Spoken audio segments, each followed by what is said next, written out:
আমাদের মাঝে বক্তব্য রাখবেন অসম্মানিত ছাত্র আন্দোলনের খুলনা মহানগরের মুখপাত্র আইমান আহাদ ভাইকে বক্তব্য রাখার জন্য অনুরোধ করছি। আইমান আহাদ ভাই। ছাত্র জনতা আজকে বক্তব্য রাখার মতো তেমন কিছু নেই। বিপ্লবের 6 মাস পরিয়ে গেল। ধন্যবাদ আইমান আহাদ ভাইকে। এখন একটু বাকি রেখে আছে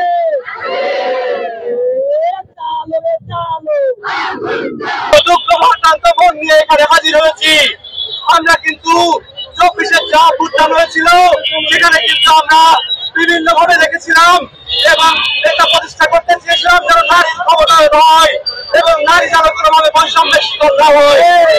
কিন্তু আমরা দেখতে পাচ্ছি দিনে দিনে নারী কিন্তু বৈষম্যের শিকার হচ্ছে এবং বাইরের দিকে নারীরা চলাফেরা করলে তাদের দিকে লজ্জা দৃষ্টিতে তাকানো হচ্ছে, তাদের দিকে খারাপ দৃষ্টিতে তাকানো হচ্ছে, তাদেরকে কথা বলা হচ্ছে।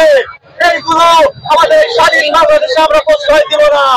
24-এর স্বাধীন করেছি এই স্বাধীন বাংলাদেশে আর আমরা একটিও আমাদের বোনের লাশ দেখতে চাই না, ধর্ষণের কোন পরিস্থিতি আর দেখতে চাই না।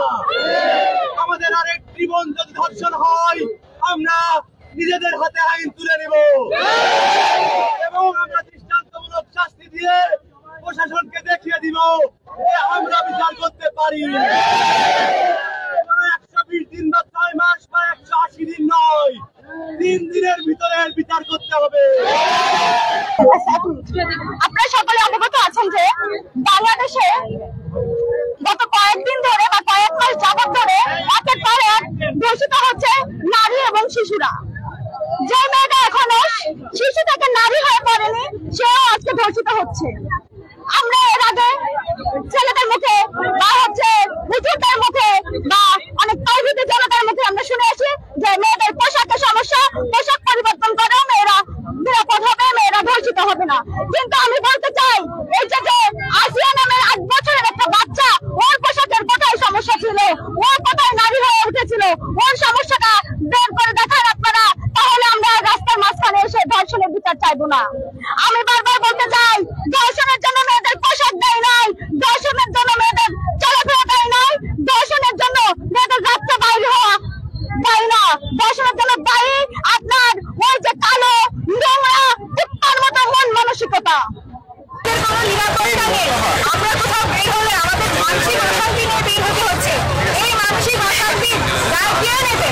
প্রতি মুহূর্তে আজকে রেপ হচ্ছে। 8 বছরের শিশু যে এখনো নারী হয়ে পারেনি আজকে রেপ হয়ে যাচ্ছে এবং সেই রেপে যুক্ত হচ্ছেন তার বোনের শ্বশুর শাশুড়ি সকলে মিলে। সেই রেপিস্ট আজকে ঘুরে বেড়াচ্ছে রাস্তায় আর আমার বোন আজকে হাসপাতালে বন্দী। কেন এরকম হচ্ছে? আজকে আমি জবাব চাই ইন্টারিম গভর্নমেন্টের কাছে। আজকে লাখো শহীদের রক্তের বিনিময়ে আজকে দ্বিতীয় স্বাধীনতা অর্জিত হয়েছে। আজকে আমার ভাই মুগ্ধ শহীদ হয়েছে, তারপরে এই দেশ স্বাধীন হয়েছে। তার রক্তের বিনিময়ে কি এই স্বাধীনতা আসবে? এই অনিরাপত্তার ভিতর থেকে আমরা যাব? এরকম ভাবে যদি চলতে থাকে এটা আমরা কোনোভাবেই মেনে নিব না। আমাদের আন্দোলন আরো জোরদার হবে। আমি আগে বলি যে পুরুষ তোমার দৃষ্টিভঙ্গি ঠিক করো, নারীর প্রতি তোমার দৃষ্টিভঙ্গি বদলাও।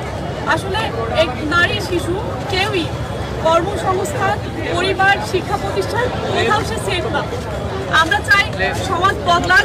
আমরা আজকে একত্রিত হয়েছি আমাদের এই আন্দোলন এবং আমাদের এই প্রতিবাদ করে আমরা থেমে যাব না। আমরা চাই এই সমাজটা নারীদের প্রতি তার দৃষ্টিভঙ্গি বদলাক।